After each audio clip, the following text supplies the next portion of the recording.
क्या हो जब देश के चीफ जस्टिस ऑफ इंडिया ही एक गलत ऑर्डर पास कर दे? क्या हो जब सीजीआई एक ऐसा ऑर्डर पास करे जिससे लोगों को लगे कि शायद जुडिशरी खुद क्रिटिसिज्म से अनकंफर्टेबल हो रही है? और क्या हो जब एक कोर्ट का डिसीजन लॉ फ्रेटर्निटी के अंदर ही डिबेट का सबब बन जाए? ये सवाल उठने लगे हैं chief justice of India Suryakant के एक रीसेंट ऑर्डर के बाद, जो एनसीईआरटी के क्लास 8 के एक टेक्स्ट बुक चैप्टर को लेकर दिया गया था। और इस ऑर्डर को क्रिटिसाइज करते हुए नामी चेहरों ने क्या कहा है, जैसे कि प्रशांत भूषण, मैथ्यूज जे निदुम्परा और जर्नलिस्ट सौरभ दास ने, इस वीडियो में हम एक्सप्लोर करेंगे। पर पहले शुरुआत करते हैं इस ऑर्डर से जिसकी वजह से सीजे सूर्यकांत क्रिटिसिज्म फेस कर रहे हैं। Hello law lovers and justice seekers, welcome to law Chakra. हम आपके लिए लेकर आए हैं कुछ बहुत ही exclusive. Introducing law Chakra prime membership, जो आपको देगा exclusive access like never before. बनिए लॉ चक्रा की प्राइम मेंबर और अनलॉक कीजिए full potential of legal knowledge. अभी ज्वाइन कीजिए। अब स्टोरी शुरू होती है एनसीईआरटी के क्लास 8 सोशल साइंस के टेक्स्ट बुक से,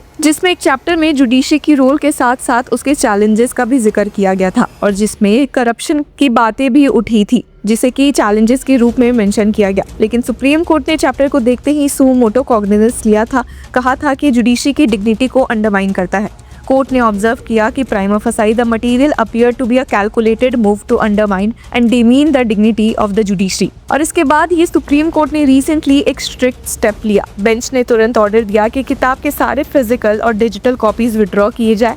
कहा कि the director NCERT has been made responsible for seizure of distributed copies and filing a compliance report. और सिर्फ इतना ही नहीं, कोर्ट ने इस चैप्टर के ऑथर्स के खिलाफ भी स्ट्रिक्ट ऑब्जर्वेशंस पास किए। बेंच ने कहा कि we had no reason to doubt that the 3 authors either did not have informed knowledge on Indian judiciary और they deliberately misrepresented the facts.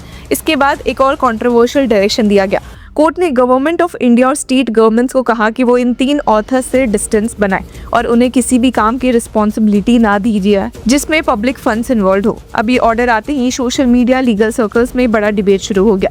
कुछ लोग कह रहे हैं कि जुडिशरी की डिग्निटी प्रोटेक्ट करना जरूरी है, जबकि दूसरे लोग कह रहे हैं कि जुडिशियल ओवररीच है। एडवोकेट प्रशांत भूषण ने भी इस इशू पर अपना रिएक्शन दिया, ट्वीट करते हुए कहा कि आई हैव रेड द 18-पेज chapter on the judiciary which was in the new NCERT text books of class 8. I find it to be a balanced chapter about the structure, role and achievements of the judiciary. In the last 2 pages, it mentions delays and corruption as among the challenges faced by it. उन्होंने आगे लिखा भी कि this ham-handed order by the Supreme Court is a self-goal which has further highlighted the problem of corruption in the judiciary. यानी उनका कहना है कि चैप्टर खुद बैलेंस था और सिर्फ चैलेंजेस मेंशन करता था, लेकिन कोर्ट का स्ट्रिक्ट रिएक्शन खुद ही उस डिबेट को और बड़ा कर रहा है जिसे शायद अवॉइड करना चाहा गया था।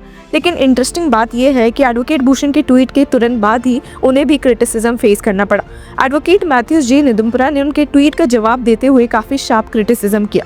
कहा कि the PIL lobby and its ultimate centre Prashant Bhushan and his ilk are primarily responsible for judicial corruption and improbity assuming gigantic proportions in this country. अब एडवोकेट निदुम्परा ने आर्ग्यूमेंट दिया कि पीआईएल कल्चर ने जुडिशरी को इतना पावरफुल बना दिया है कि अब वो खुद एक पैरेलल गवर्नेंस स्ट्रक्चर बन गई है।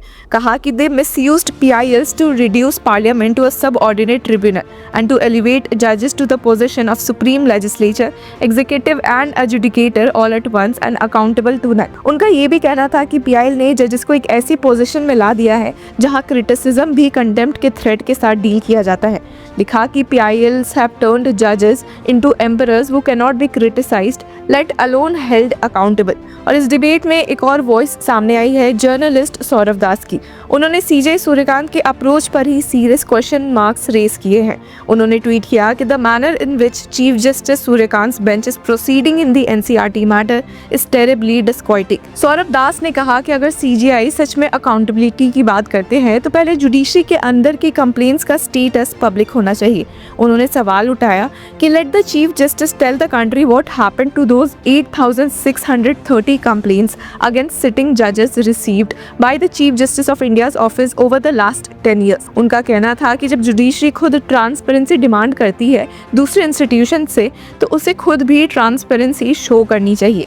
सौरभ दास ने कहा कि but chief justice Kant must know that it is far harder to build an ethic of public confidence through transparency, self scrutiny and demonstrable fairness. अब हियरिंग के दौरान सीजे सूर्यकांत ने सोशल मीडिया रिएक्शंस पर काफी स्ट्रॉन्ग रिमार्क्स भी दिए थे।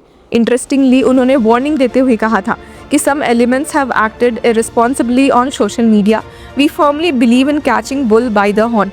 We direct government to identify such sites, persons behind those sites, and furnish their full details to enable us to take action. अब CJ सूर्यकांत ने stronger language भी यूज़ की थी, कहा था कि even if they are hiding outside the country, I will not spare them.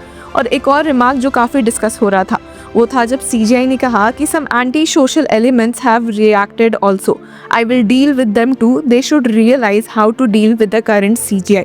अभी statements आते ही डिबेट और इंटेंस हो गया। कुछ लीगल एक्सपर्ट्स का कहना है कि एक कॉन्स्टिट्यूशनल कोड को क्रिटिसिज्म टॉलरेट करना चाहिए क्योंकि डेमोक्रेसी में इंस्टीट्यूशंस पब्लिक स्क्रूटनी के अंदर होते हैं। दूसरी तरफ कुछ लोग ये भी कह रहे हैं कि सोशल मीडिया पर जुडिशरी के खिलाफ मिस इन्फॉर्मेशन और रिस्पॉन्सिबल एलिगेशंस भी एक रियल प्रॉब्लम है। कोर्ट ने अपने ऑर्डर में ये भी क्लैरिफाई किया कि वो लेजिटिमेट क्रिटिसिज्म को स्टाइफल नहीं करना चाहती। बेंच ने कहा कि the court clarified that it does not intend to stifle legitimate criticism or scrutiny of institutions and reiterated that dissent and rigorous public discourse are vital to a living democracy. लेकिन साथ ही court ने ये भी emphasise किया कि छोटे बच्चों को एक बायस्ड नैरेटिव नहीं दिया जा सकता। कोर्ट ने ऑब्जर्व किया कि स्टूडेंट्स इंप्रेशनेबल एज में हैं और उन्हें जुडिशरी के बारे में ऐसा कंटेंट नहीं पढ़ाया जाना चाहिए जो उनके परसेप्शन को डिस्टॉर्ट कर देगा। अब NCERT ने भी अपनी तरफ से क्लैरिफिकेशन दिया था। काउंसिल ने प्रेस रिलीज में कहा था कि चैप्टर में कुछ इनअप्रोप्रिएट टेक्सचुअल मटेरियल आ गए हैं जो एक एरर ऑफ जजमेंट था। NCERT ने रिग्रेट भी एक्सप्रेस किया था और कहा था कि चैप्टर को रीराइट किया जाएगा बिफोर द 2026-27 एकेडमिक सेशन। अब सवाल पर यहाँ पे ये है, क्या सुप्रीम कोर्ट का इंटरवेंशन जस्टिफाइड था या फिर ये एक ऐसा स्टेप है जो एकेडमिक फ्रीडम और करिकुलम ऑटोनॉमी पर इफेक्ट डाल सकता है? क्या जुडिशरी का काम ये डिसाइड करना है कि स्कूल टेक्स्ट बुक में इंस्टीट्यूशन के बारे में क्या लिखा जाए और क्या नहीं, या फिर ये रिस्पॉन्सिबिलिटी एजुकेशन अथॉरिटीज़ और एकेडमिक एक्सपर्ट्स की होनी चाहिए? और शायद सबसे बड़ा सवाल ये है कि डेमोक्रेसी में इंस्टीट्यूशंस की डिग्निटी और अकाउंटेबिलिटी के बीच बैलेंस कैसे मेंटेन किया जाए, क्योंकि एक तरफ जुडिशरी को अपनी क्रेडिबिलिटी प्रोटेक्ट करनी होती है लेकिन दूसरी तरफ पब्लिक ट्रस्ट, ट्रांसपेरेंसी और क्रिटिसिज्म से ही बिल्ड होता है।